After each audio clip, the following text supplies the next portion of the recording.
Hi, good morning. ഉണർന്നു കഴിഞ്ഞിട്ട് first ഞാൻ ചെയ്യുന്ന കാര്യം എന്ന് പറഞ്ഞാൽ ബ്രഷ് ചെയ്യാന്നുള്ളതാണ്. ഈ ബ്രഷ് ദൈവത്തെ കൊടുത്ത് ആരും വാങ്ങരുത്. ഇത് ഹാർഡ് ബ്രഷാണ്. എനിക്കൊരു അബദ്ധം പറ്റി വാങ്ങിപ്പോയതാണ്. ഇത് വെച്ച് നമ്മൾ ബ്രഷ് ചെയ്താൽ നമ്മുടെ പല്ലിന് നല്ലതല്ല. ഇനാമിലൊക്കെ പെട്ടെന്ന് പോയിട്ട് നമ്മുടെ പല്ല് പെട്ടെന്ന് ഡീക്കേ ആവാൻ സാധ്യതയുണ്ട്. അപ്പോൾ അതെല്ലാവരും ഒന്ന് അവോയ്ഡ് ചെയ്യുക. അടുത്തത് ഞാൻ ചെയ്യുന്നതെന്ന് പറയുന്നത് ഞാൻ എപ്പോഴും പറയാറുള്ളതാണ്, എള്ളെണ്ണ വെച്ചിട്ട് ഞാൻ മുഖം ഒന്ന് ഫേസ് മസാജ് ചെയ്ത് കൊടുക്കും. ഇതെല്ലാം എല്ലാ ദിവസവും രാവിലെ ഞാൻ ചെയ്യുന്നതാണ്. ആ കാര്യങ്ങൾ മാത്രമാണ് നിങ്ങൾക്ക് പറഞ്ഞു തരുന്നത്. ഫേസ് മസാജ് ചെയ്യേണ്ടത് എങ്ങനെയാണെന്നുള്ളൊരു ഡീറ്റെയിൽഡ് വീഡിയോ നമ്മൾ മുമ്പ് ചെയ്തിട്ടുണ്ട്. അറിയാത്തവർ അത് കണ്ടിട്ട് അതുപോലെ ഫേസ് മസാജ് ചെയ്യുക.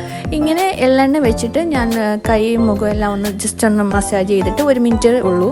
അതൊന്ന് മസാജ് ചെയ്തിട്ട് ഞാൻ വേഗം കിച്ചണിലേക്ക് പോവും. കിച്ചണിലെ ജോലിയെല്ലാം കഴിഞ്ഞ് ഞാൻ കുളിച്ച് റെഡിയായി ഫ്രഷായി വന്നിട്ട് പിന്നെ ചെയ്യുന്നത് ഫസ്റ്റ് സൺസ്ക്രീൻ ഇടുക എന്നുള്ളതാണ്. ആകെ ഒരു പ്രൊഡക്റ്റ് മാത്രമേ ഞാൻ ഫേസിൽ യൂസ് ചെയ്യൂ, അത് സൺസ്ക്രീനാണ്.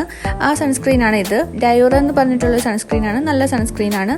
SPF 50+ ഉള്ള സൺസ്ക്രീനാണ്. കാരണം എന്ന് വെച്ചാൽ ഞാൻ കുറച്ച് വെയിൽ കൊള്ളാറുണ്ട്. അപ്പോൾ എനിക്ക് 50+ൻ്റെ സൺസ്ക്രീൻ തന്നെ വേണം. പിന്നെ ഇതെനിക്ക് സ്കിന്നിന് ഇറിറ്റേഷൻ ഒന്നും ഉണ്ടാക്കുന്നില്ല. സിറ്റാഫിൽ അല്ലെങ്കിൽ ഡയോറയാണ് ഇപ്പോഴത്തെ എൻ്റെ ഫേവറേറ്റ് സൺസ്ക്രീൻ എന്ന് പറയുന്നത്. ഈ സൺസ്ക്രീൻ അല്ലാതെ വേറെ ഒന്നും ഞാൻ ഫേസിൽ അപ്ലൈ ചെയ്യാറുമില്ല കേട്ടോ. ഞാൻ വളരെ മിനിമലാണ് എൻ്റെ സ്കിൻ പ്രൊഡക്ട്സ് എന്ന് പറയുന്നത്. അപ്പോൾ ഇത് കഴിയുമ്പോൾ ഞാൻ പിന്നെ ചെയ്യുന്നത് എല്ലാവരും ചെയ്യുന്ന പോലെ തന്നെ കൺമഷി അത് മസ്റ്റാണ്.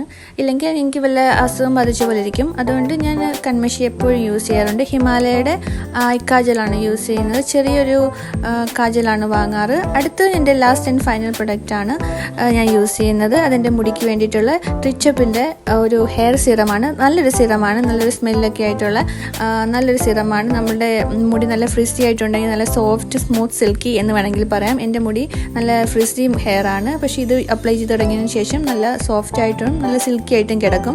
നല്ല നീറ്റ് ലുക്കിൽ മുടി കിടക്കുന്നുണ്ട്. പിന്നെ ഞാൻ ലിപ്സിലൊന്നും അപ്ലൈ ചെയ്യാറില്ല. എങ്ങാനും ചാപ്പിടായിട്ട് തോന്നുവാണെങ്കിൽ മാത്രം എന്തെങ്കിലും ബാം അപ്ലൈ ചെയ്യും. അപ്പോൾ ഇത് കഴിഞ്ഞു. ഇത്രയേ ഉള്ളൂ. ഇതാണ് എൻ്റെ ഫൈനൽ ലുക്ക്. എൻ്റെ മേക്കപ്പൊക്കെ കഴിഞ്ഞു. പിന്നെ പൗഡർ എന്തെങ്കിലും ഇടുവാണെങ്കിൽ അത് ചിലപ്പോൾ എനിക്ക് മൂടുണ്ടെങ്കിൽ പൗഡർ ഇടും, ഇല്ലെങ്കിൽ ഇങ്ങനെ തന്നെ അങ്ങ് പോവും. ഇതിൽ ഞാൻ നല്ല കംഫർട്ടബിളാണ്. പിന്നെ എൻ്റെ പണി ആയുധങ്ങളെല്ലാം എടുത്ത് എൻ്റെ ബാഗിൽ വെക്കും. ബാഗിൽ വെച്ചിട്ട് പോകാൻ റെഡിയായി നിൽക്കുകയാണ്. പോകുന്നതിന് മുന്നേ മസ്റ്റായിട്ട് ഞാൻ ചെയ്യുന്നൊരു കാര്യമുണ്ട്. ഞാനൊരു ഗ്ലാസ് പാൽ കുടിക്കും. വെള്ളം ചേർക്കാത്ത, പഞ്ചസാര ഇല്ലാത്ത ഒരു കപ്പ് പാൽ ഞാൻ കുടിച്ചിട്ടാണ് പോകുന്നത്. എനിക്ക് പാൽപ്പാട കഴിക്കാനും ഇഷ്ടമാണ്. ഞാൻ പാൽപ്പാടയും കഴിക്കാറുണ്ട്. അപ്പോൾ ഇത്രയുമാണ് രാവിലത്തെ എൻ്റെ മോർണിംഗ് റുട്ടീൻ എന്ന് പറയുന്നത്. എൻ്റെത് EV ആണ്. ഞാൻ ഇന്നലെ ചാർജ് ചെയ്തിട്ടില്ല. ഒരു തവണയും കൂടെ പോയിട്ട് വരാനുള്ള ചാർജ് ഉണ്ടാവുമെന്ന് ഞാൻ വിചാരിക്കുന്നു. എത്ര നോക്കട്ടെ. ആകിരി വേണം. ഓക്കെ, ഇതിനകത്ത് ഇപ്പോൾ 67% ഉണ്ട്. 139 കിലോമീറ്റേഴ്സ് നമുക്ക് പോകാൻ പറ്റും. എനിക്കൊരു 37 കിലോമീറ്റർ പോയാൽ മതി വൺ സൈഡ്. തിരിച്ച് ഇങ്ങോട്ട് 30 അത്ര തന്നെ ഉണ്ട്. അപ്പോൾ ഒരു 70-75 കിലോമീറ്റേഴ്സിനുള്ളിൽ എനിക്ക് പോയിട്ട് തിരിച്ചു വരാൻ പറ്റും. അപ്പോൾ ഓക്കെ, റെഡി. ഇന്നത്തെ മോർണിംഗ് പരിപാടികളെല്ലാം കഴിഞ്ഞ് നമ്മൾ ഹോസ്പിറ്റലിലേക്ക് പോവുകയാണ്. എല്ലാവരും ഹാപ്പി ആയിരിക്കുക. Stay happy, stay blessed. See U.